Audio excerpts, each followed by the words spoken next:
I am Joan Mirviss. I am the owner of the so-called named gallery. I've been a dealer in Japanese art now for, 43 years. I believe most of you know me, but maybe not everyone. So I'm happy to have you here and welcome to our community of Japanese art lovers. The idea for this trio of talks, this is the first and the second version of the first talk that we've had on Oberlin, came as many good ideas come over a cocktail. And I hope some of you have brought your cocktails to us tonight to join us. I was having a conversation with Andrea Durstein, who's the director at the Allen Memorial Museum of Art at Oberlin, and she was bemoaning the fact that indeed the exhibition had been shuttered, that had just returned from its tour of Japan, and what a shame this was and how frustrating it was. And she had just been on a Zoom presentation that I had done the week before on ceramics, and she said, well, maybe we could do something. And hence with her energy and focus and that of her team from the museum and the university, we were able to put this program together, which led to the idea, why not try the same for Yale, which has a gorgeous show of surimono prints, and we're going to be presenting that on July 11th. And then the exhibition that is currently shuttered at Harvard University. So that's what happens when you have a good drink with a good friend and you start thinking how to make the best of a really very difficult situation. What these three university shows have in common, obviously, they're all nested museums within academic institutions. All three have produced world-class exhibition catalogs that are not catalogs, are really books that will be major reference tools in the decades to come for the Library on Japanese Art. And all three have had exhibitions that these collections have traveled to Japan. So these are world-class collections. They are all being donated or have been donated to their institutions. And so this panel also reflects the importance of patronage and legacy within such nested institutions. Hopefully this autumn, and I was just told on August 25th, the museum will reopen, and we can all get in our cars and take a road trip to Oberlin, Ohio, and hopefully enjoy the sights and scenes of this great collection. But in case you can't, or if you're thinking about it, we will tantalize you tonight with the essence of that collection, some insights into how it was put together by Miss Ainsworth, and how the collection is being used within the institution.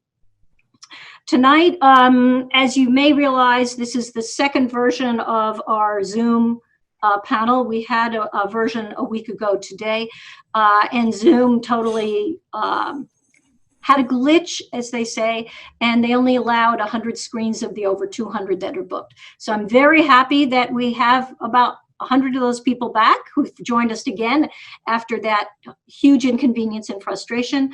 And hopefully we'll be even better this time than we were last time. We have people here from Oregon to Massachusetts, Ohio to Texas. We have curators representing many museums in this country. We have a lot of docents, which is wonderful. And we have some very serious collectors who my understanding is that their collections of Japanese prints haven't yet been promised to an institution, nor have their futures been determined. And maybe this series of talks will prove inspirational for them. I also need to thank Asia Week New York, and most particularly Catherine Martin of Shuttered Gallery, who is our fearless leader for Asia Week for 2020. And she led us through the sudden shuttering of Asia Week back in March, and I really am very grateful to Asia Week for their support of this event. First, actually, much more importantly, I think it would be inappropriate not to make mention of our current state in this country. And what are we all doing here in the state of the world that we are in? And I can think of no better statement than what Alice Waters wrote. And art is, I think, critical to sustain art and culture, are critical to sustain sanity at this moment in time. Art can educate us, uplift us, transform us. And now, perhaps more than ever, we have to rejoice and celebrate art in all its forms. And hopefully this country can rise above this, and we will all learn from this, and we will make a better world for the future generations of Americans. Now I would like to introduce our speakers tonight on the world of Japanese art. We need the slide before. There we go. Thank you. Andrea Durstein, who is the director of the Allen Memorial Museum since 2012 and previously had curatorial positions both there and at the Detroit Institute of Art. She has curated numerous exhibitions of Renaissance through contemporary art, several in conjunction with major U.S. institutions. Her scholarly expertise is in 17th to 18th century French and Italian art, and the subject of her PhD at the Institute at NYU was in that arena. Andrea is both an educator and has received important fellowships and has actually spent time as an archaeologist in Samothrace, Greece, and is an expert in her earlier career in mergers and acquisitions. I know Andrea since she used to work for me while a graduate student in Baroque art, but was a brilliant administrator for me in Japanese art, which was I highlight among many of my employees through 4 decades. Next, we have Kevin Greenwood, who is the first Joan L. Danforth Curator of Asian Art at the Allen Memorial Museum at Oberlin, and he joined the museum in 2014. Kevin received his PhD from the University of Kansas, his MA from the University of Oregon, and his BA from the University of Cincinnati. Prior to coming to Oberlin, he taught Asian Studies and Art History at colleges and universities in the Portland, Oregon area. His most recent publication, which is the Lasting Legacy, the Mary A. Ainsworth collection of Ukiyo-e prints, which I have a copy here and can be ordered online, and is a beautifully illustrated, glorious contribution to the field. And of course, accompanies the show that will be opening in just a few, I guess, 2 months. Bonnie is the Associate Professor of Art History at Oberlin in the Department of Art and East Asian Studies. She received her PhD in Art History from the University of Chicago in 2003, after which she directly came to Oberlin. She was chair of the department from 2011 to 14. Here at Oberlin, she teaches courses in Chinese and Japanese art that span ancient to modern times. She has published many articles on a wide variety of East Asian subjects for major scholarly journals. She has also had her research supported by grants from Fulbright Hayes and other prestigious foundations. So we are very honored and happy to have these great art historians here to chat with us tonight and to give us an insider's view of the Mary Ainsworth collection. So, next one, Tracy. So, Andrea, I'd like to make my first question for you and ask you that while we're here to learn about the Japanese print collection donated by Mary Ainsworth, I'd really like to first ask you, as director of this institution, to give us a little bit of an overview about the museum, its collections, and the hidden treasures within that most of us have not yet seen.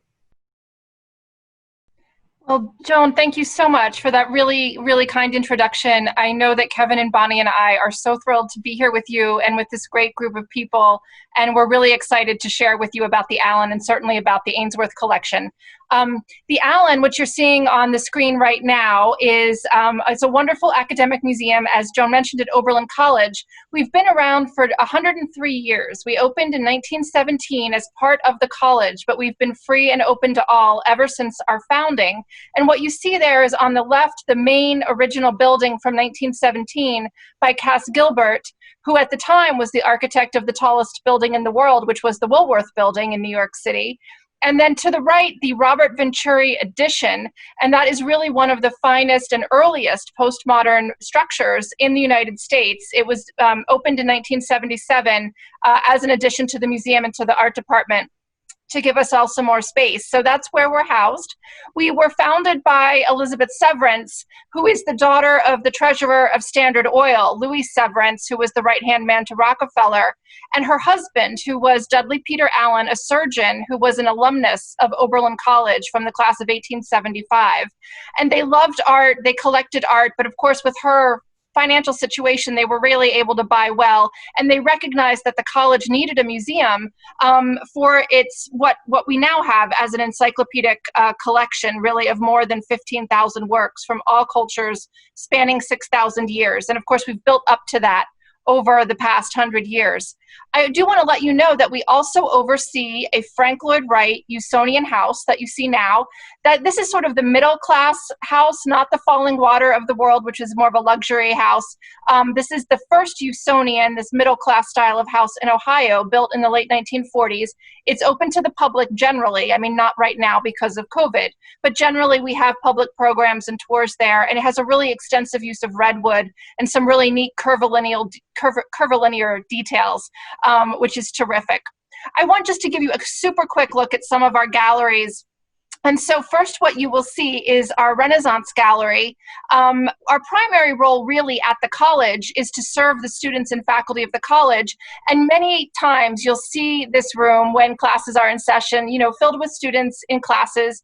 We generally receive more than 3,000 visits by students from more than 30 disciplines at the college in any given semester. So not just art history, but biology, history, chemistry, psychology, etc. And we've also, since this time of COVID, been doing virtual visits and virtual presentations like this for students. We have a lot of students in the museum, student workers, student positions, so there's a lot of interaction between the students and the faculty and the staff. The next gallery I want to show you is our Baroque Gallery. We have a lot of wonderful European art as well as Asian and modern and contemporary art, and we've had some really important people associated with the museum, the art historian Wolfgang Steckau, Fritz Lucht, very important people who helped to build up our Dutch and Flemish collections, which we're especially known for. And the next image I want to show you will give you just a taste of, in the middle of both images, really, one of our most important paintings in terms of European works by Brogan. He's not a household name, but he was a follower of Caravaggio, a Dutch follower. And this was just the centerpiece for a show last summer in Utrecht and in Munich, which is what you see on the bottom right, where it really was the centerpiece of a show about this group of Dutch artists who were followers of Caravaggio. So it's really just one example of the very important works that we have in the collection that are used in teaching. The next image shows you just a taste of some of our modern and contemporary works, Kirchner, Giacometti, Modigliani, and we even have more contemporary works, Warhol, Rauschenberg, Oldenburg. There was an art historian, Ellen Johnson, who taught at Oberlin from the 40s to the 90s, actually, before she died. And she was an amazing modern and contemporary art historian. She lived in the Frank Lloyd Wright house. She bequeathed it to us, to the college. And she was good friends with Oldenburg and Warhol and Rauschenberg. And so we have an amazing collection of those as well. And then finally, in this really brief overview, I just want to let you know that we also, thanks in large part to Ellen Johnson, who I just mentioned, we oversee the archives of the artist Eva Hesse. And these were kind of like the Ainsworth works that we're going to talk about, just on tour to 4 venues, actually, to Germany, to Vienna, to New York, and then they will be at Oberlin as well. But we oversee all of her archives and 300 or so of her drawings. And so that just gives you a taste of another recent project that we've had. So we really have an impact locally, nationally, and internationally. Wow, Andrea, I'm thinking you're making lots of fans here who are going to make Oberlin a destination, maybe on their way from Falling Water. It's not so far away. You can go from there to Cleveland and Oberlin. But while we're on the museum, would you give us a little background as to the Asian collections and how it fits within the footprint of the museum and its relative importance compared to the rest of your, obviously, richness of the Allen's holdings? Absolutely. So we have a relatively small team of our staff members, which is about 15, and all 5 of our curators have PhDs. One of them you're going to meet tonight, and that's Kevin Greenwood, who oversees our Asian collection, which is really one of our core areas. And indeed, our collection and Oberlin College's collection of Asian art really stems from missionary activity, in fact, for better or for worse in the 19th century. And that was one of the main factors, this collection that the college had that led to the museum being founded by Elizabeth Severance Allen and her husband. So the Asian works were really the first works to join the museum, and they comprise about a quarter of our overall collection. It's almost 4,000 works out of almost 16,000 works. Many of these works, as many of you will know from working and studying and loving Asian art, are fragile in the sense that they are works on paper or textiles, like the 1500 Ainsworth prints that we have. We have almost 3,000 of these works that are on paper or textiles, so they can't be on view for extended periods of time, which is one thing that makes this particular exhibition so special. And I will also just say that Kevin, whom you're going to meet, our curator, has done an amazing job of formulating temporary thematic exhibitions using the wealth of this collection. And you're seeing just some of these views, including areas of the museum where we have Asian art on the screen now, including our main entrance gallery and numerous others, including one that is fully given over right now to the Ainsworth show. But he's really used the collection in really innovative and thematic ways to show all different types of media, all different types of time periods, even our very modern and contemporary Asian works. So we really have them installed throughout different galleries in the museum, and Kevin's done just a really brilliant job at that. I can second that because I saw the installation that we're seeing now in the lower right-hand corner, which was brilliant, which even in the background, there's some contemporary Japanese ceramics peeking through if you have good eyes. And it was a wonderful blend of a mélange of contemporary or modern Asian art, which I loved. Thank you, Andrea.